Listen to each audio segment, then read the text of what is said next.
بسم الله الرحمن الرحيم. ومن أحسن قولا ممن دعا إلى الله وعمل صالحا وقال إنني من المسلمين.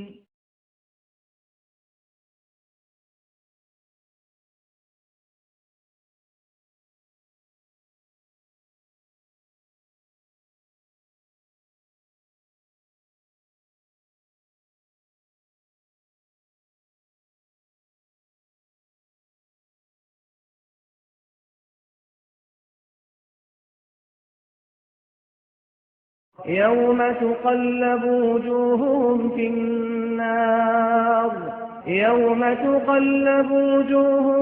النار يقولون يا ليتنا أطعنا الله وأطعنا الرسولا.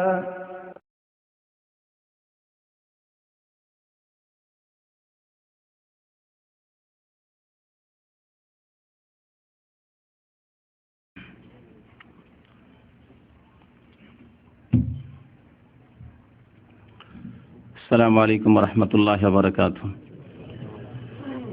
إن الحمد لله نحمده ونستعينه ونستغفره ونعوذ بالله من شرور أنفسنا ومن سيئات أعمالنا. من يهده الله فلا مضل له ومن يضلله فلا هادي له وأشهد أن لا إله إلا الله وأشهد أن محمدا عبده ورسوله.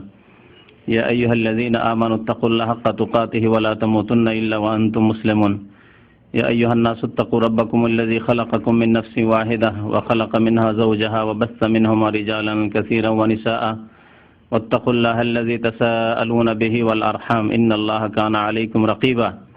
يا أيها الذين آمنوا اتقوا الله وقولوا قولا سديدا يصلح لكم أعمالكم ويغفر لكم ذنوبكم ومن يطع الله ورسوله فقد فاز فوزا عظيما. أما بعد فإن خير الحديث كتاب الله وخير الهدي هدي محمد صلى الله عليه وسلم وشر الأمور محدثاتها وكل محدثة بدعة وكل بدعة ضلالة وكل ضلالة في النار. أعوذ بالله من الشيطان الرجيم. بسم الله الرحمن الرحيم. إن أريد إلا الإصلاح ما استطعت وما توفيقي إلا بالله عليه توكلت وإليه أنيب. মহান আল্লাহর সমস্ত প্রশংসা যে আল্লাহ পাক আমাদেরকে সৃষ্টি করেছেন এবং আমাদেরকে সঠিক পথ দেখানোর জন্য অসংখ্য আম্বিয়া এবং রাসূলগণকে প্রেরণ করেছেন। তাদের শেষ নবী মুহাম্মদ রাসূলুল্লাহ সাল্লাল্লাহু আলাইহি সাল্লাম, তার অনুসরণ, তার ইত্তেবা করা, তার আনুগত্য প্রত্যেক মানুষের উপর আল্লাহ ফরজ করেছেন। তাদের মধ্য থেকে যারা প্রিয় নবী সাল্লাল্লাহু আলাইহি সাল্লামের সার্বিক ক্ষেত্রে আনুগত্যের স্বীকৃতি দিয়েছে এবং যারা অনুসরণ করে থাকে তারাই হচ্ছে সত্যিকার মুমিন। আর বাকি যারা আনুগত্য করতে অস্বীকার করেছে তারা হচ্ছে কাফের। যারা আনুগত্য করতে অস্বীকার না করলেও নামে মাত্রই বলে যে আমরা আনুগত্য করি, কিন্তু নবী করিম সাল্লাল্লাহু আলাইহি সাল্লামের আনুগত্য করে না, নবী করিম সাল্লাল্লাহু আলাইহি সাল্লামের অনুসরণ করে না, অন্য কারো অনুসরণ করে, তারা মুমিন নয়, বরং তারা হচ্ছে বিদআতি। তারা নবী করিম সাল্লাল্লাহু আলাইহি সাল্লামের উম্মত হওয়ার হক রাখে না। তারা নবী সাল্লাল্লাহু আলাইহি সাল্লামের নিয়ে আসা পথ ছেড়ে দিয়ে অন্য পথ অবলম্বন করেছে। আজকে দীর্ঘদিন পরে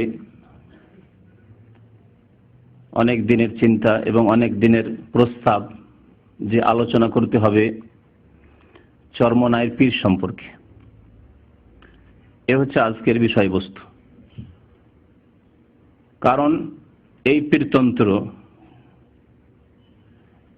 বা এই পীর এমন এক পীর, যেই পীরকে বাংলাদেশের অধিকাংশ সাধারণ মানুষ নয়, শুধু অধিকাংশ যাদেরকে আলেম বলা হয় সেই সমাজে, তারাও মনে করে যে হক্কানি পীর।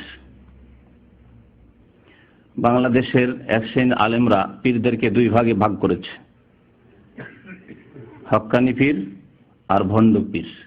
এই দুইটি ভাগ বড় বড় বক্তাদের মুখ থেকে শুনবেন, তাদের আলোচনায় শুনবেন বা শুনেছেন। আসলে ইসলামে পীরের ভাগই নেই, পীরের কোনো ভাগই নেই। নবী করিম সাল্লাল্লাহু আলাইহি সাল্লাম বলেছেন, কুল্লু মুহদাসাতিন বিদআহ, প্রত্যেক নতুন কাজ দ্বীনের নামে, ইসলামের নামে, শরীয়তের নামে যদি হয় তাহলে তার নাম হচ্ছে বিদআত। কুল্লু, প্রত্যেক, ও কুল্লু বিদআতিন দালালা, প্রত্যেক বিদআত হচ্ছে গুমরাহি, পথভ্রষ্টতা, রাস্তা হারিয়ে ফেলা নবী করিম সাল্লাল্লাহু আলাইহি সাল্লামের। ও কুল্লু দালালাতিন, আর প্রত্যেক রাস্তা হারিয়ে ফেলা নবী করিম সাল্লাল্লাহু আলাইহি সাল্লামের। যে ব্যক্তির নবী সাল্লাল্লাহু আলাইহি সাল্লাম রাস্তাকে হারিয়ে দিয়েছে, ইচ্ছা করে হোক আর অনিচ্ছাকৃত হোক, অনেকে ইচ্ছা করে হারিয়েছে পার্থিব উদ্দেশ্যে, যাদের কাছে ইলম রয়েছে অথচ তারা রাস্তা হারা, তাদের সম্পর্কে বলা যেতে পারে। আর যারা অজ্ঞ জাহেল সাধারণ মানুষ সমাজের, তারা না জেনে রাস্তা হারিয়ে ফেলেছে, দুটোই রাস্তা হারিয়ে ফেলা লোক। অকুল্ল দলালাতিন, কোথায় যাবে? ফিন্নার। এই নবীর রাস্তা হারিয়ে দিয়ে অন্য রাস্তায় চলে যাওয়ার কারণে জাহান্নামে যাবে।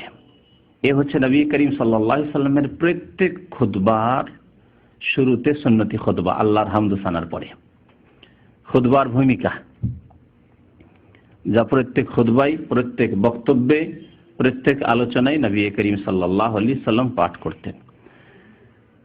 এছাড়াও নবী করিম সাল্লাল্লাহু আলাইহি সাল্লাম আরো বহু হাদিসে নতুন কাজ থেকে ধর্মের নামে সতর্ক সাবধান করেছেন। ইয়াকুম ওয়া মুহদাসাতিল উমুর, সাবধান তোমরা নতুন কাজ থেকে, ধর্মের নামে নতুন কাজ থেকে তোমরা সাবধান। ফাইন্না কুল্লা মুহদাসাতিন বিদআহ, কারণ প্রত্যেক নতুন কাজ হচ্ছে বিদআহ।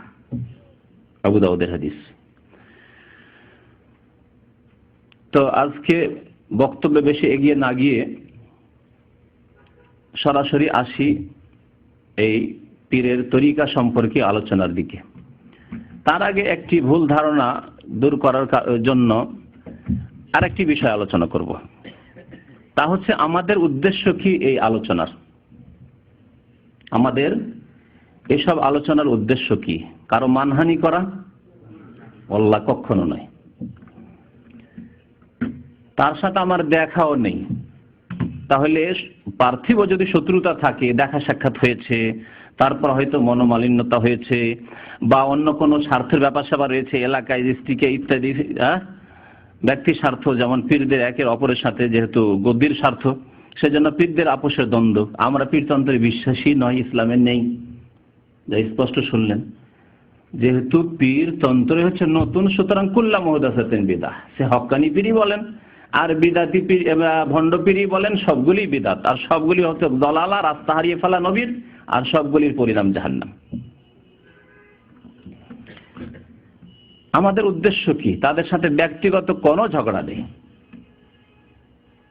তারা যদি সত্যি প্রিয় রাসূল সাল্লাল্লাহু আলাইহি সাল্লামের খাঁটি অনুসারী হয়ে যান, তাহলে আলহামদুলিল্লাহ আমরা খুশি হব যে আমাদের আলহামদুলিল্লাহ নবীর উম্মতের সংখ্যা বেড়েছে, নবীর খাঁটি উম্মতের সংখ্যা বেড়েছে। যারা নবীর তরিকা ছাড়া, মিল্লাত ছাড়া আর কিছু বুঝে না, যারা যেমন বিশ্বাস করে, তেমন আমল করে, তেমন তাদের কোন মুসলিম ভাই মরে গেলেও বলে বিসমিল্লাহ ওয়া আলা মিল্লাতে রাসূলিল্লাহ, মিল্লাতে চিশতিয়া, মিল্লাতে কাদেরিয়া, মিল্লাতে সাহারওয়ারদিয়া, মিল্লাতে নকশবন্দিয়া, মিল্লাতে সাবেরিয়া, মিল্লাতে চরমনাই, শশিনা, এইসব বলে না। শুধু কবরেই নয়, ওখানে নয়, ফর্মালিটি পুরা করার জন্য। অন্তর থেকে তাদের বিশ্বাস যে আমাদের মিল্লাত হচ্ছে রাসূলুল্লাহ। কাজে, কর্মে, আমলে, জীবনের প্রত্যেকটি ক্ষেত্রে আমাদের মিল্লাত, আদর্শ, রাস্তা হচ্ছে একমাত্র মিল্লাতে রাসূলুল্লাহ সাল্লাল্লাহু আলাইহি ওয়াসাল্লাম। তাদের সংখ্যা বাড়বে আমাদের খুশির বিষয়। তাদের সাথে ব্যক্তিগত আলহামদুলিল্লাহ আমাদের কোনো রকমের দ্বন্দ্ব নেই। তাদের সাথে যদি আমাদের শত্রুতা থাকে, যেমন আল্লাহর শত্রুদের সাথে আমাদের শত্রুতা রয়েছে, নবীর শত্রুদের সাথে শত্রুতা রয়েছে, সেই রকমের দ্বীনি শত্রুতা। এই শত্রুতা যদি দূর হয়ে যায়, তারাও নবীর ছায়াতলে চলে আসে, নবী করিম সাল্লাল্লাহু আলাইহি ওয়াসাল্লামের সুন্নতে যে ছায়া রয়েছে সেখানে যদি তারা চলে আসে, তাহলে তাদের সাথে কোনো দ্বন্দ্ব নেই, আমাদের কোনো ইখতিলাফ নেই। তাহলে আমরা তাদের সম্পর্কে